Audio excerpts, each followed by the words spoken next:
so we're just gonna, I'm gonna come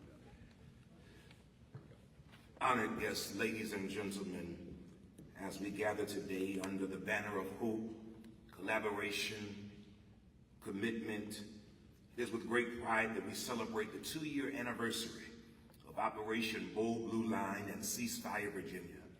We extend a heartfelt welcome to Governor Youngkin and to the esteemed officials, community leaders, law enforcement partners, and citizens of the Commonwealth.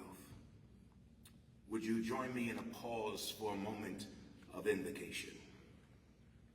Gracious Creator, we thank you for bringing us together on this momentous occasion, commemorating 2 years of dedication and progress under Operation Bold Blue Line and Ceasefire, Virginia. We're grateful for the resilience and courage of all those who strive tirelessly to uphold peace and justice within our communities.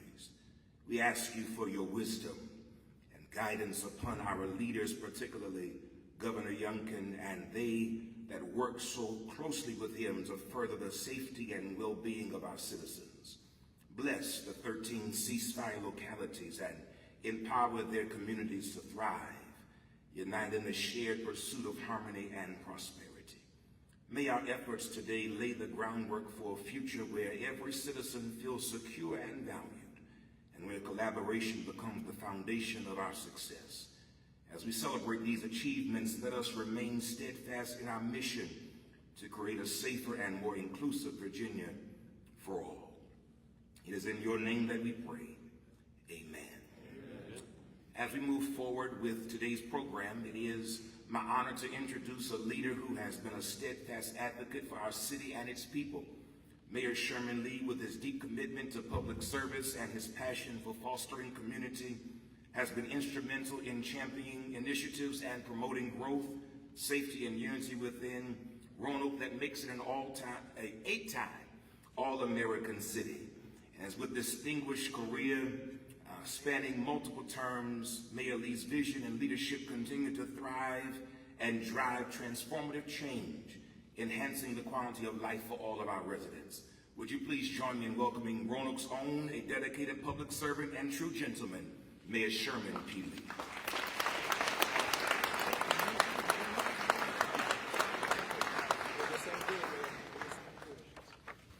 Good morning, everybody. Morning.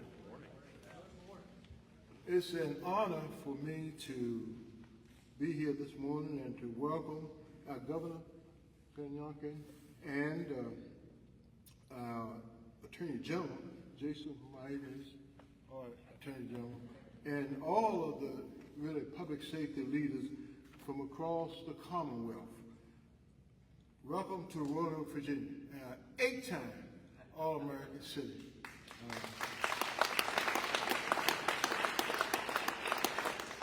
We're truly grateful to all of you for your continued leadership and partnership as we come together to mark the 2nd anniversary of Operation Ceasefire. 2 years ago, Operation Ceasefire began with a clear mission to reduce gun violence and protect our communities. And today, we stand here recognizing the real impact this initiative has made and had in our community. Not just in Roanoke, but across Virginia.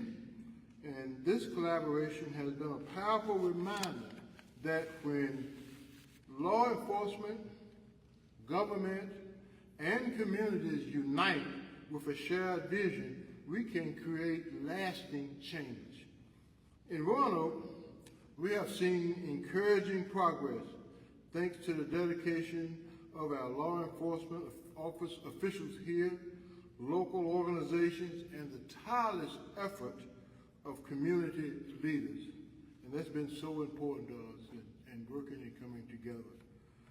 Through data-driven strategies, target enforcement, and community engagement, we are not just responding to violence, but working to prevent it. Our collective efforts are helping to create an environment where individuals feel safer and opportunities for positive change really are growing. So we look ahead, we remain committed to continuing this important work. Operation Ceasefire is not just a program, it's really a promise to our residents that we will continue our efforts until everyone in our communities can live in peace and security. And I'm also honored now to introduce a gentleman that I used to work for in my years with the Department of Corrections, and I will fail to say I wasn't a Redskins fan, but I know he has a connection to that. But please join me in welcoming the Honorable George Allen, our former governor. Thank you, Mayor. That's okay. That's all right. As a quarterback, I'll move you over here. Governor, Attorney General, members of the General Assembly, Commonwealth's attorneys, police chiefs, sheriffs, great teammates, all for public safety, good morning. It is a good morning. It's a great day to be alive in Virginia, and there's going to be good news shared with us shortly. As Governor Youngkin knows, you have to set priorities and determine what you believe are the top responsibilities of a state government. I always felt that the top two responsibilities of the state government were law enforcement and education. And the way you pay for it is with a vibrant, strong economy where businesses are prospering, people are working, you get those revenues. And I know our governor's making a great deal of headway in making sure the world knows that Virginia's open for business. Part of all of that is you want to have safe communities. No one wants to shop, no one wants to put a business in a place where they're worried about stealing, robbery, burglary, or murder. And this Operation Ceasefire, or Ceasefire Virginia, is an example of exemplary leadership in a variety of ways, targeting certain communities and cities in particular in Virginia, where you get the collaboration of the state government, the Attorney General's office, the local Commonwealth attorneys, the federal government with the U.S. attorneys, all making things better. Now, here we are. I think you did this for Governor Youngkin. We're having a press conference with basketball hoops on each side. He's right at home here on a basketball gym floor. Now, there's not a scoreboard that I can see. Maybe it's behind or whatever. But shortly, we're going to get a scoreboard story or a scorecard on how Ceasefire Virginia is working. What gets measured gets better. As far as crime is concerned or public safety, your best measurements are what's the recidivist rate or the repeat offender rate, and Virginia is doing very well in that regard, and what's your violent crime rate. And we compare very well also with other states. Now, when we hear this scoreboard on the 13 cities targeted, and all safer because of Ceasefire Virginia, this is something that ought to motivate us. The job's not done, and I know these gentlemen and leaders will continue to be pushing forward to continue to make improvements. But I just want to thank Governor Youngkin, Attorney General Jason Miyares, and the entire Ceasefire Virginia team for making Virginia a safer and better place for all of us to live, learn, work, and to raise our families. And so thank you, Governor, and thank you, General, for your creative, innovative leadership that is clearly improving the lives of all Virginians, not just in these 13 cities, which is great, but that also makes all of Virginia better. So I want to commend you and thank you all for your great leadership. I'm now going to introduce the Chief of Police for the city of Roanoke, Scott Booth. He started his career when I was governor in the mid-1990s when we were putting in truth in sentencing in Virginia, so that when people commit a crime, they're going to serve at least 85% of the sentence, not to be released to then commit more crimes. From the city of Richmond, he went to the Metropolitan Washington Airports Authority up in Northern Virginia. Then others in the Charlotte and Western North Carolina area got him to go to Charlotte and Western North Carolina. Then Danville wisely got him to be Chief of Police in Danville. And then the city of Roanoke, way to go, Mayor, got him to be Chief of Police for the Star City of Roanoke. So let me present to you Chief the Chief of the Star City of Roanoke, Scott Booth.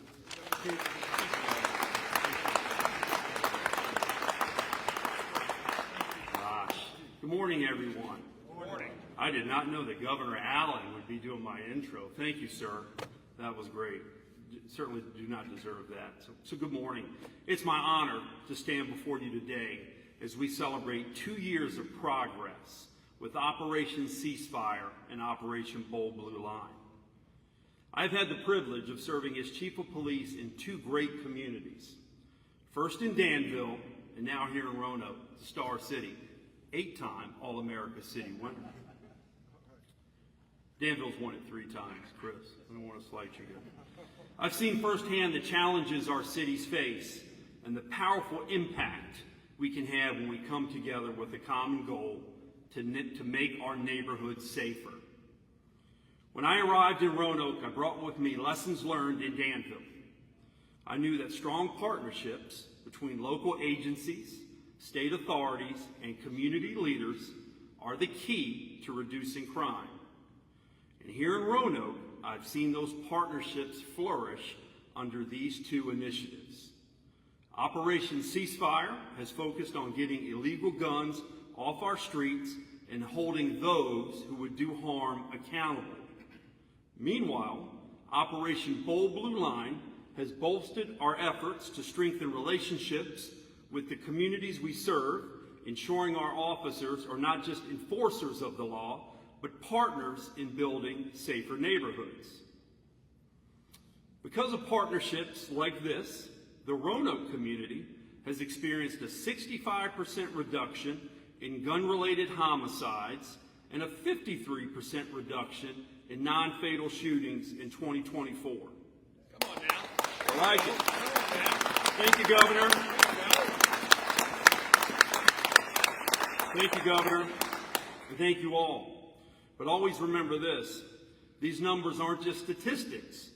They represent lives saved, families kept whole, and neighborhoods that are reclaiming their streets. None of this, and I repeat that, none of this would have been possible without the support of our local, state, and federal partners. In particular, I want to extend my deep gratitude to Governor Youngkin and Attorney General Jason Miyares. Round of applause for both of them, for their leadership, please.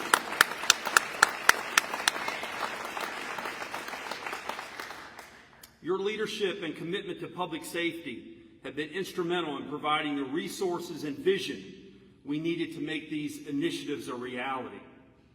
Because of your dedication, we've not only seen a reduction in violent crime, but also a restoration of trust between law enforcement and the communities we serve. But today's anniversary is not just about looking back and seeing what we've accomplished. It's a reminder that our work is far from finished. The partnerships we built over the last 2 years must remain strong. We know that crime does not respect city or county lines, which is why our collaboration with state agencies and neighboring communities, like our great Star City Task Force that we have right here working in the Roanoke Valley, it's so critical to reducing crime. Together, we have shown that we share resources, when we share resources, intelligence, and take a commitment to justice, we can disrupt violence before it takes root. To everyone involved in Operation Ceasefire and Operation Bold Blue Line, our officers, community leaders, and partners in the Governor's office and the Attorney General's office, I want to say thank you. Your dedication is making a difference all over our Commonwealth. As we move forward, we must continue to invest in these partnerships. Our communities are safer today, but we cannot afford to lose momentum. Let's keep working together to ensure that every resident in Roanoke and across the Commonwealth can live in peace and safety. Thank you.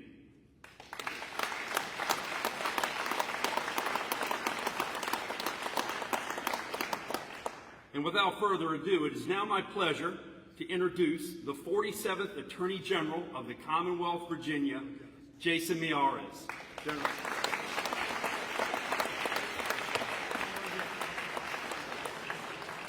Good morning, fellow Virginians. It is fantastic to be here. I tell everyone that works in my office, the Attorney General's office, no matter what division you're in, whether you're in the major crime section or consumer protection or civil rights, I want our mindset to be that we're the people's protector. And I can think of no more precious thing to protect our fellow Virginians from violent crime. When we took office, Governor Youngkin, our great Commonwealth was grappling with alarming levels of violence and rising homicide rates, some of which levels we have not seen since the 1990s. And I know that was simply unacceptable. I talked to one business owner, a retail shop owner, who had his shop heavily damaged in 2020. And I said, how are the customers coming back? And he said, you know, it's really easy to wash away graffiti, but it is so hard to wash away fear. That's simply unacceptable in our Commonwealth. And so I'm so proud of the work Governor Youngkin and I have done locking arms together to work with our communities to launch innovative and different approaches to this problem. Both the Bold Blue Line initiative and the Ceasefire Virginia are proven strategic initiatives that designed to tackle violent crime against serious repeat offenders head on. Now, to be clear, I viewed Ceasefire Virginia as a three-legged stool: prevention, intervention, and prosecution. We've been through a lot as a country the last couple of years with COVID. And I talked to so many individuals that were working in the space with anti-gang initiatives with our youth. And they said, when you're a young man, you're 15, 16 years old, you have this overwhelming desire to just have a sense of belonging. But our churches and our schools and our after-school sports were all shut down during COVID. The gangs never stopped recruiting, but so many avenues for young men to get involved were closed. And we're playing catch-up. And that really struck with me. So a big part of Ceasefire Virginia has been what we've done with Virginia Rules and partnering with grants with incredible public-private partnerships, entities that have been there at the front line, speaking truth to young men's lives. Groups like the Boys and Girls Club in Newport News, the Good Gang Initiative out of Lynchburg, Big Homies out of Portsmouth, and then partnering with some of the most innovative police forces and tactics we've seen, like the Reset program with the Roanoke Police Department. That's part of what we have done with Ceasefire, is both prevention and speaking truth and making sure there are avenues for young men not to get into the cycle of gang violence. Intervention. I went to Wallens Ridge, I went to Red Onion, I went to St. Bride's. I'd ask them to meet with inmates. They're always really curious to see me. They thought they were in trouble. But I would sit down with them and I'd ask them a simple question. Tell me your story. Tell me how you got here, but also what your dreams and aspirations are. They're on their path to becoming returning citizens. And I heard over and over again, so many of these individuals share with me, they're worried about finding work. And so at the same time, I know Governor Youngkin and I were hearing for so many employers saying, we're having a hard time finding employees. And so I'm so proud that we partner with the Department of Corrections, the Governor Youngkin's office, to do returning citizen jobs fairs at different faith communities around the state, where these returning citizens could find something that we all know intuitively: there is dignity in work.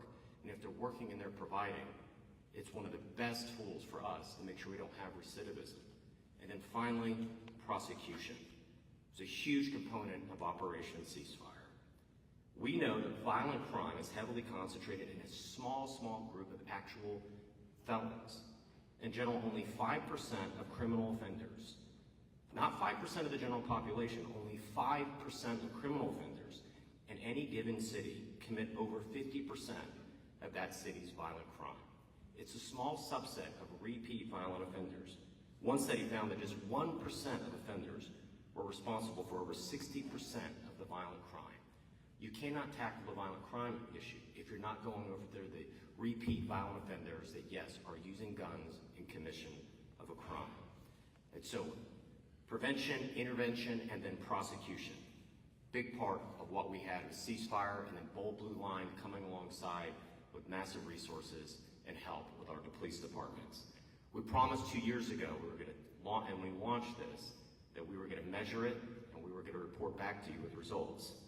We're happy to say the results have been simply stunning. We've seen already a 30% of decrease in murders across Virginia, an 11% reduction in overall violent crime compared to last year. But let me show you what we've seen in our ceasefire cities specifically. Our ceasefire cities have had a 40% overall reduction in violent crime, despite representing only 19% of all the offenses in the Commonwealth. It shows intervention, prevention, and yes, prosecution against those small subset of criminal offenders that are repeat violent offenders can have a dramatic impact on a community, and that's first step, indeed, of washing away fear. Our commitment to justice was evident through ceasefire. We boasted nearly a 100% conviction rate, with over 68 convictions resulting in a combined total of over 470 years. These individuals under federal guidelines will serve at least 85% of their sentences. The average sentence was approximately 7 years. An incredible deterrent that we have seen, where the message has gotten through. Do not bring a gun. Leave your gun at home. That is such a critical message we've had. It's not worth it. And the intervention we've had also through social media as well, with that message, gun crime means more time. It has seen remarkable results in these 13 cities. I want to thank our U.S. attorneys that have partnered with us. We took assistant attorney generals with our office and we paired them with our U.S. attorneys' offices to be cross-designated special assistant U.S. attorneys so we could bring these cases in federal court, and it has been fantastic. I want to thank our state Commonwealth attorneys as well that have partnered with us in Lynchburg and other localities that have been incredible partners in this effort. To date, we've had over 170 federal cases, state cases, and dozens of investigations ongoing and indictments coming forward. So we did this with this great idea of both locking arms together, the Attorney General's office and the Governor's office, our local law enforcement, our faith community, and nonprofits as well. But also, I have to especially recognize that none of this also would be possible without our legislators.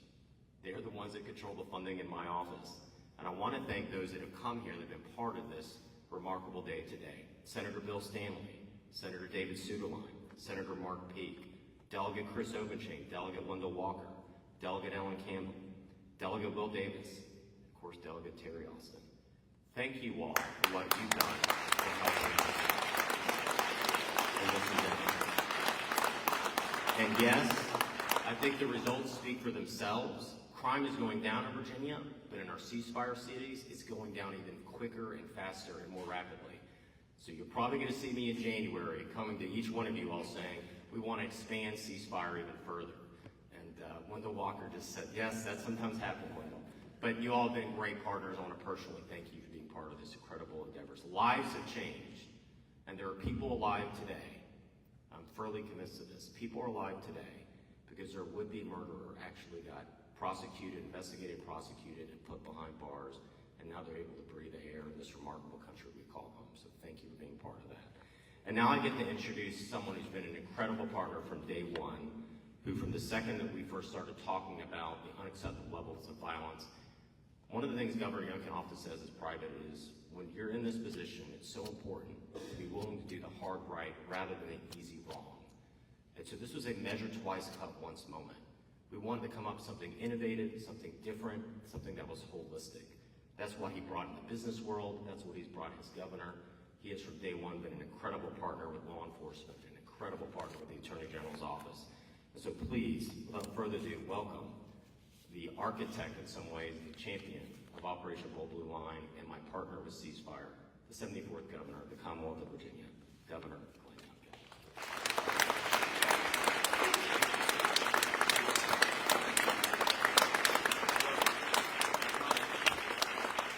Well, good morning, everyone. Good morning. I heard that we were in a city that's been an All-American city 8 times. Thought I'd break some news. Congratulations, Mayor. Congratulations.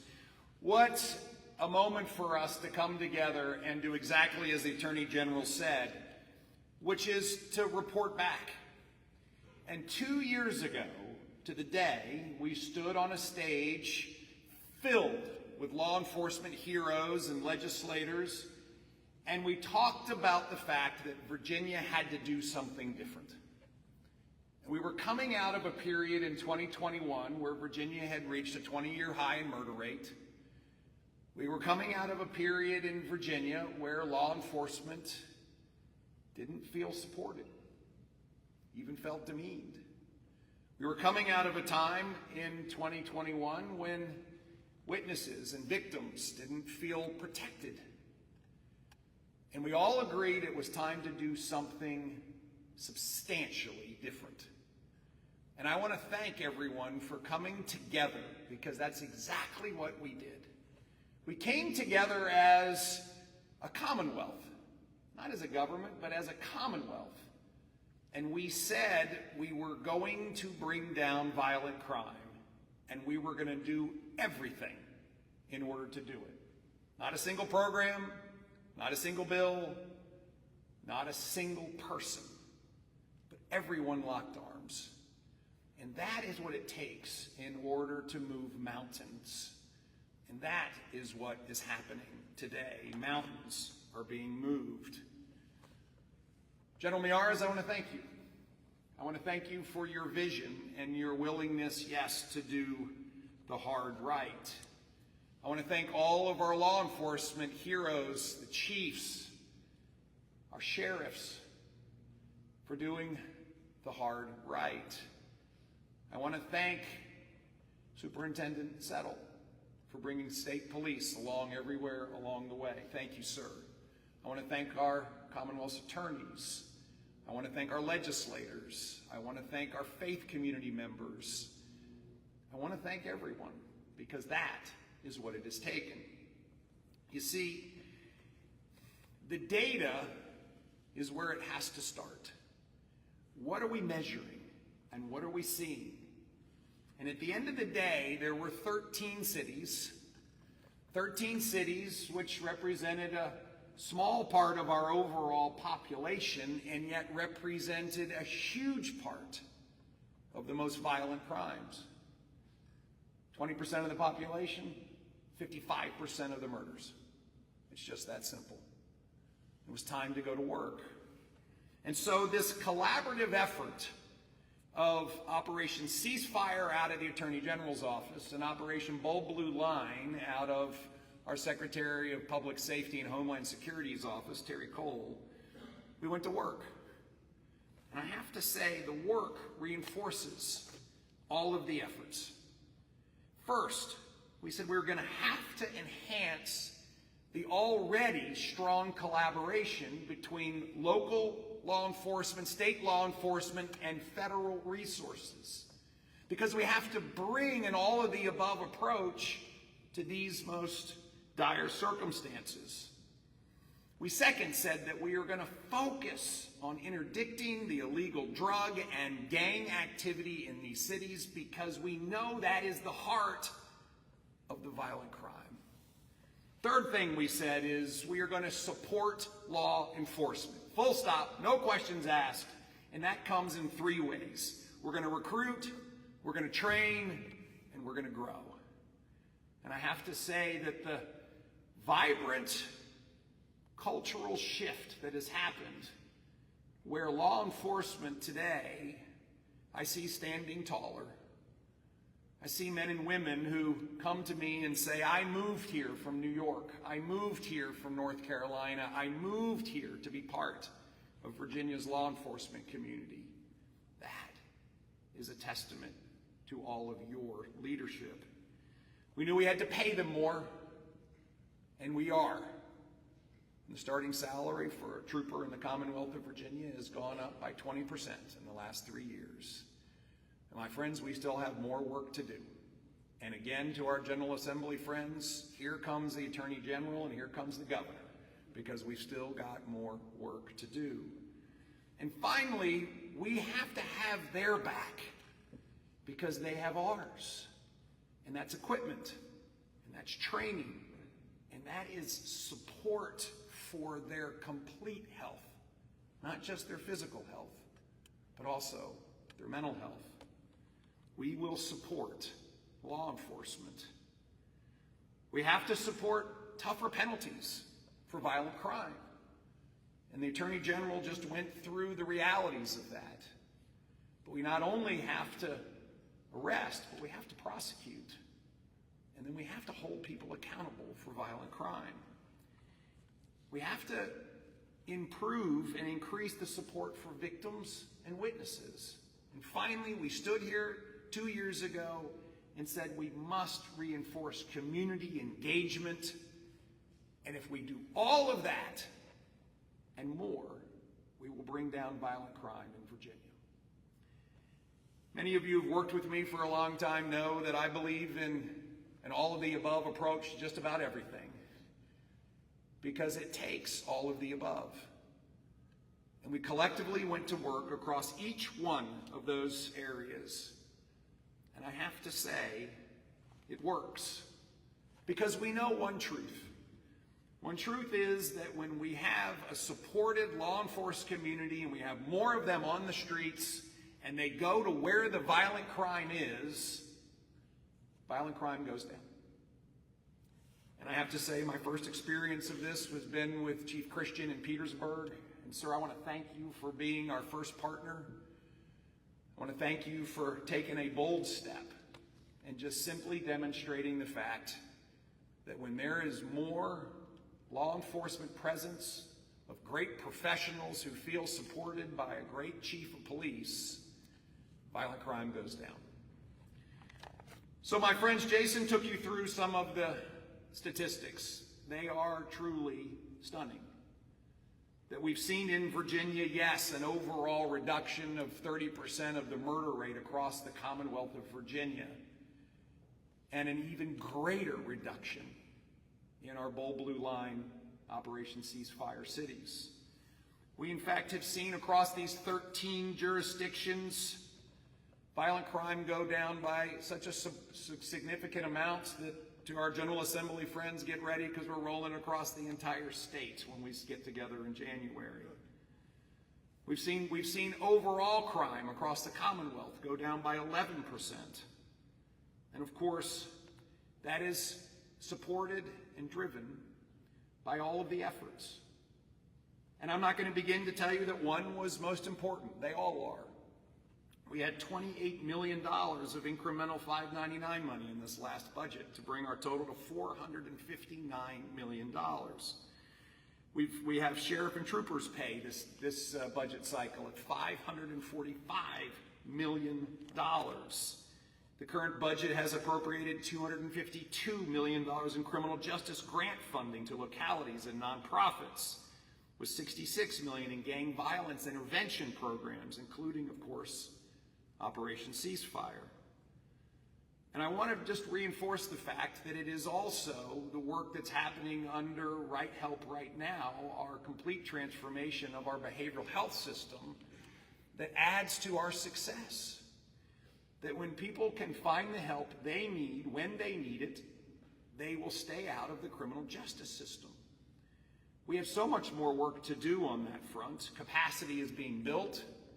I'm still frustrated by the fact that our law enforcement heroes spend way too much time serving TDOs, but we will continue to work together in order to address the behavioral and mental health challenges in Virginia. But we are making substantial progress. We established the Officer of First Responder Wellness, launching VAFirstResponderWellness.org. Critically important to recognize that the health and well-being of our law enforcement heroes is at the heart of their ability to do their jobs, the heart of their ability to go to work every day wearing a bulletproof vest, kissing their family goodbye, and at the heart of their ability to digest sometimes the horrific things that they see on a day-to-day basis. And finally, there has been a particular effort that I want to share with you. Back in April, on a collaborative, one-of-a-kind moment, we launched something through Secretary Cole's office in collaboration with the state police called Operation Free Virginia. And we had local law enforcement, state law enforcement, and federal law enforcement working together to interdict the amazing amounts of fentanyl that have come across our border into Virginia. And in 1 month's time, in the month of April, this effort seized 50 pounds of fentanyl. Now, my friends, that is enough fentanyl to kill every Virginian multiple times over, with a seized revenue value of about $1 billion in 1 month. And it worked so well that the team got back together and said, let's do it again. And so we are in the middle of a 2-month effort called Operation Free 2.0. And we are 4 weeks in, and again, collaborating extensively across the state with local law enforcement, state law enforcement, federal resources. And 4 weeks in, we have seized 150 pounds of fentanyl that otherwise would have been killing Virginians.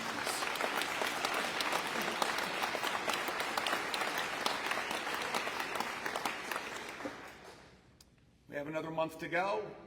We'll catch our breath, and we'll go again, and again, and again.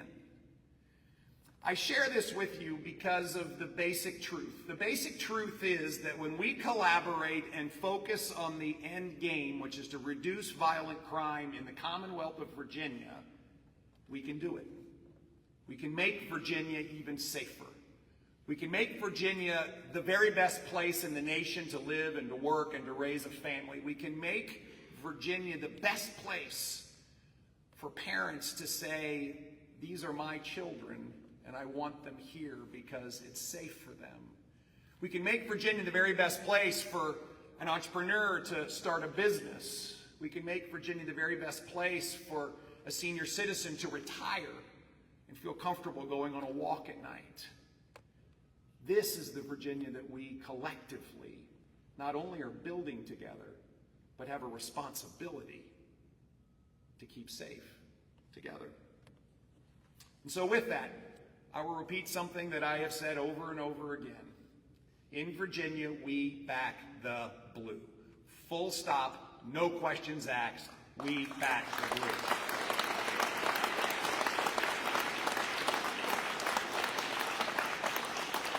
And for too long, our thin blue line was becoming too thin. And that's why, with Operation Ceasefire, we are making that thin blue line a bold blue line that stands for safety in the Commonwealth. I will repeat how proud I am that this has been bipartisan. It's been our Republicans and Democrats. It's been House members and Senate members. It's been the Attorney General's office and the Governor's office. It's been state and local resources and law enforcement heroes. It's been the federal partners that have helped us so much. It's been our Commonwealth's attorneys' offices. My friends, this has been a massive move. And so for those of you who have worked with me for a while, you know that all that achieving one goal means is we set a higher and more challenging goal for the next time. And so, as the Attorney General said, we will not only be working with our General Assembly members in January to press forward with an even bolder blue line and to press forward with an even more extensive Operation Ceasefire, but we will continue to hold ourselves accountable to report back on progress. Because when we hold ourselves accountable, we in fact serve Virginians better. And so let me finish where I started. I want to thank everyone here and across the Commonwealth of Virginia for your amazing partnership, for your professionalism, for your commitment and love for the Commonwealth of Virginia. And we all know that when we work together, we will make Virginia even safer. And may God bless all of you, and may He bless the Commonwealth of Virginia. Thank you very much.